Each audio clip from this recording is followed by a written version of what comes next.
Bonjour à toutes et à tous, c'est David Guiraud, on est en direct de Roubaix. Et je fais cette petite vidéo parce que ça fait plusieurs mois maintenant que nous avons pris le pouvoir au sein de l'institution municipale.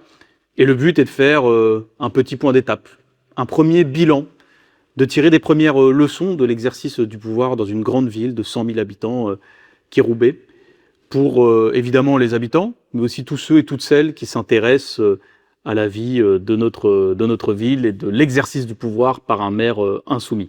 Nous avons rendu la cantine gratuite et automatiquement gratuite pour éviter les formalités administratives pour les familles les plus précaires de Roubaix, pour les enfants dont les parents sont les plus en difficulté sociale. C'est désormais gratuit automatiquement pour les familles qui s'inscrivent à la cantine. Nous avons aussi augmenté très rapidement le barème de l'aide facultative du Centre communal d'action sociale qui délivre de l'aide sociale. Nous avons rattrapé 53% d'inflation cumulée en un coup, puisque ce barème n'avait pas été revu depuis les années 2000. Et puis nous continuons à mettre en place nos initiatives sociales, notamment les taxis solidaires à destination des personnes en situation de handicap ou des personnes âgées qui pourront avoir des taxis pour faire leurs courses ou leurs rendez-vous médicaux à des prix qui sont extrêmement avantageux. Et puisque le gouvernement a rendu les stages d'observation en seconde, par exemple, obligatoires, beaucoup de jeunes et de familles de Roubaisiens étaient dans la difficulté pour trouver un stage pour que leur enfant puisse valider leur année de seconde. C'est pourquoi nous avons ouvert massivement les offres de stage au sein de la municipalité de Roubaix pour que les jeunes puissent faire des stages d'observation de seconde dans des conditions sécurisées et que ceux qui, justement, n'ont pas de réseau puissent faire leur stage et aussi faire découvrir les métiers du service public en municipalité et l'attachement, et on espère créer quelques vocations, quelques attachements à la fonction publique territoriale. Nous avons aussi posé les premières bases de notre programme en matière d'écologie populaire. Populaire parce que notre ville de Roubaix, pendant des décennies, a été construite quelque part avec l'idée que les classes populaires, c'était pas très grave si elles n'avaient pas accès à la verdure, au beau et à la fraîcheur. On le voit avec la crise climatique, avec la canicule notamment de cet été, il est extrêmement important de se doter d'un programme de plantation d'arbres en ville. Évidemment, cela se conjugue aussi avec de la plantation d'arbres fruitiers que nous avons commencé à amorcer dans nos serres municipales, parce que l'alimentation concerne aussi particulièrement notre population qui est très touchée par la malbouffe et les maladies qui en découlent. Je pense notamment au diabète, à l'obésité, etc. Donc nous avons débloqué un demi-million d'euros que nous allons concentrer dans la ville et notamment dans nos cours d'école, puisque nos enfants aujourd'hui sont dans des cours d'école qui sont bitumés. On a fait des réunions de proximité dans chacun des grands quartiers de la ville, nous allons continuer à les faire, c'est important pour recueillir les envies, les colères, et aussi pour faire un état des lieux, des bilans aux habitants sur ce qu'on peut faire, ce qu'on ne peut pas faire, sur ce qu'il est possible de faire, mais dans quelle échelle de temps, etc. Parce que c'est important que les habitants sachent aussi où nous en sommes dans l'application de notre programme. Alors évidemment, une ville, ça ne tourne pas sans les agents de la ville. Et le dialogue social et la souffrance au travail dont nous avons hérité est extrêmement forte à Roubaix. C'est pourquoi nous avons entrepris assez vite de renouer le lien et de recréer du dialogue social. Ça s'est fait, ça continue. Les syndicats, notamment les représentants des agents, jouent le jeu, puisque nous avons tenu des instances de dialogue social avec l'ensemble des syndicats qui étaient là, ce qui était une première depuis quelque temps. Et puis nous allons continuer ce travail-là, puisque nous avons beaucoup de dossiers internes en municipalité à régler de manière urgente pour certains, et puis même à déployer notre programme politique en faveur des agents, en concertation avec les syndicats. La diffusion qu'on a voulu très rapide, dès les matchs de poule, notamment France-Sénégal, des matchs de la Coupe du Monde, a été en ce sens un moment de grande joie pour moi, pour les équipes de la ville qui ont organisé ça et pour tous les partenaires, et je l'espère et je le crois, pour les habitants. Et pourquoi ça a été un moment de joie? Parce que on vit dans un moment politique où quand on parle de fête, les responsables politiques souvent mettent à côté du mot fête le mot danger. Et donc il faut sursécuriser, suréquiper la police, mobiliser énormément de dispositifs de contrôle, et tout ça ne marche pas. On a fait un choix différent. On a fait le choix de faire confiance, notamment à notre jeunesse, de ne pas la considérer comme un problème, mais comme des invités, comme les autres, à ces moments de festivité. Et en leur faisant confiance, d'appeler aussi à leurs responsabilités.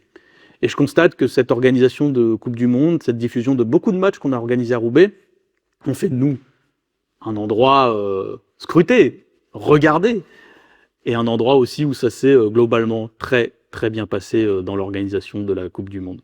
Et puis, une des vraies fiertés que l'on a, c'est d'avoir pu organiser certains de ces moments, alors dans certaines de nos infrastructures très connues, le Parc des Sports, qu'on a rouvert aux Roubaisiens, c'était un grand moment, mais aussi dans des institutions notamment d'excellence, dans lesquelles les familles de Roubaix allaient assez peu. Moi, j'ai été très fier de voir autant de familles de Roubaisiens, de Roubaisiennes, au sein de la condition publique. Je remercie d'ailleurs la condition publique d'avoir joué le jeu et de s'être prêté à l'organisation de la diffusion de matchs de la Coupe du Monde. Mais de voir autant de familles roubaisiens, de roubaisiennes, présents dans la condition publique, dans un lieu dans lequel ils allaient au final assez peu, bah, c'est un moment de fierté, et évidemment, c'est que le début. Nos institutions de prestige au sein de Roubaix doivent être ouvertes aux Roubaisiens, aux Roubaisiennes qui, parfois, les empruntaient assez peu, et on va continuer le travail en ce sens-là. Le soir, notamment au Parc du Bron-de-Loire.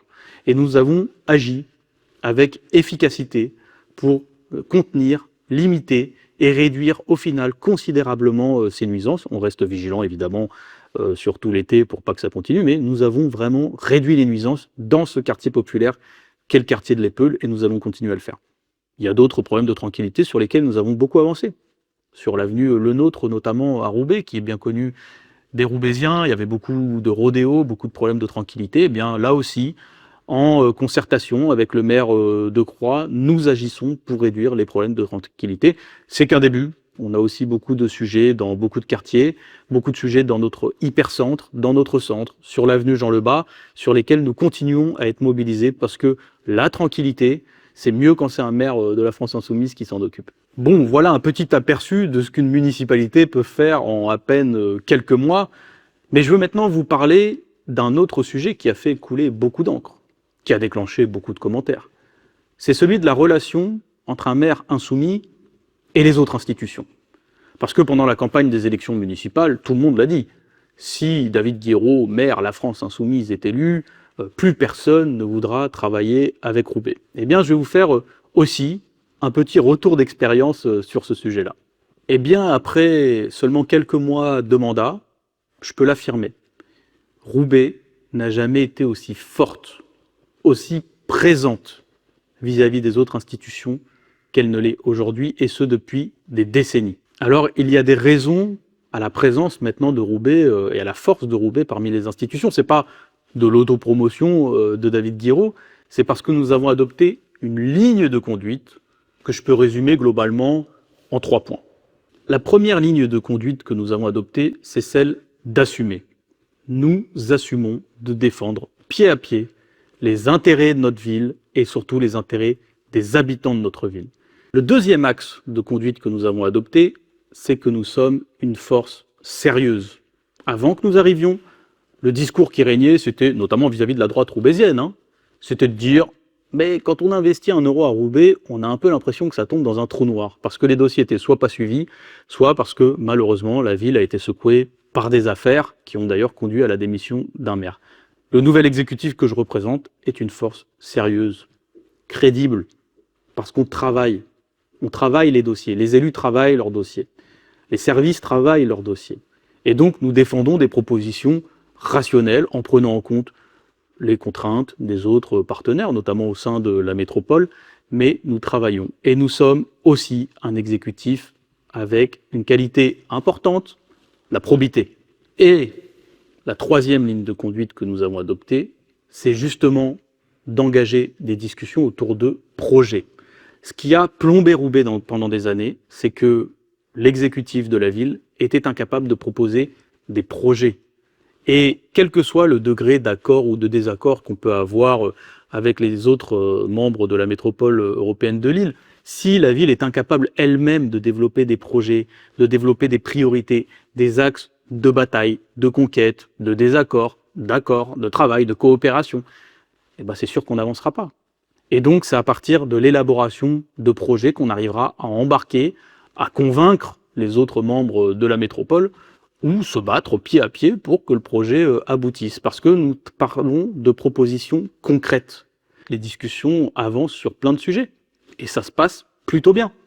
Je pense notamment au projet ANRU, où j'ai été élu avec un engagement fort, celui de ne pas démolir notamment le quartier de l'Alma, où nous sommes en train de travailler à rendre une copie commune entre l'État, la ville et la métropole de Lille, que l'on va envoyer à l'Agence nationale de la rénovation urbaine pour défendre une position commune. Donc en fait, quand on agit avec un projet, avec une vision claire et aussi en respectant les autres participants, je pense notamment à M. Vercamer, le maire de M, qui travaille beaucoup avec nous sur ce sujet-là, les choses avancent. Et c'est pas parce qu'il y a marqué insoumis sur notre front que tout est bloqué. Au contraire, on débloque pas mal de situations et on rend des copies communes avec plusieurs institutions. Cette ligne de conduite, elle produit aussi des effets avec les autres institutions. Je pense notamment à l'éducation nationale, puisque nous avons refusé la fermeture des classes au sein de la ville de Roubaix, et on observe que puisqu'on l'a porté cette position avec force, avec énergie, mais aussi avec des arguments pour défendre les conditions d'enseignement à Roubaix, eh bien, on se retrouve quand même, suite à notre interpellation, à 3 ouvertures de classes supplémentaires par rapport à ce qui était prévu, avec de la sécurisation de postes, notamment de brigades REB+, il y en a 2 qui sont sécurisées, et si on se débrouille pas trop mal, à la rentrée aussi avec des classes qui seront sécurisées avec des effectifs supplémentaires. En vérité, la méthode que nous avons adoptée marche plutôt bien. Et elle marche même très bien sur certains domaines, puisque j'ai une annonce importante à vous faire. Vous le savez, quand on est maire de Roubaix, la tradition veut qu'on soit aussi président du conseil de surveillance de l'hôpital de Roubaix. L'hôpital de Roubaix, c'est une immense structure, et nous avons également, j'ai appris à travailler avec le directeur notamment de l'hôpital. L'hôpital de Roubaix, c'est un hôpital magnifique qui a un problème, bon, il en a plusieurs, mais il a un problème majeur, c'est l'accueil des urgences. Le directeur de l'hôpital a un projet de modernisation des urgences, mais pour ça, il faut du financement. Et cette demande de financement a été adressée à l'ARS, l'Agence régionale de santé. J'ai beaucoup soutenu cette demande-là, j'ai interpellé l'ARS, et je suis très fier de vous annoncer que l'ARS, l'Agence régionale de santé, a rendu une décision, d'ailleurs je la salue, de participer au financement à hauteur de plusieurs millions d'euros pour rénover nos urgences.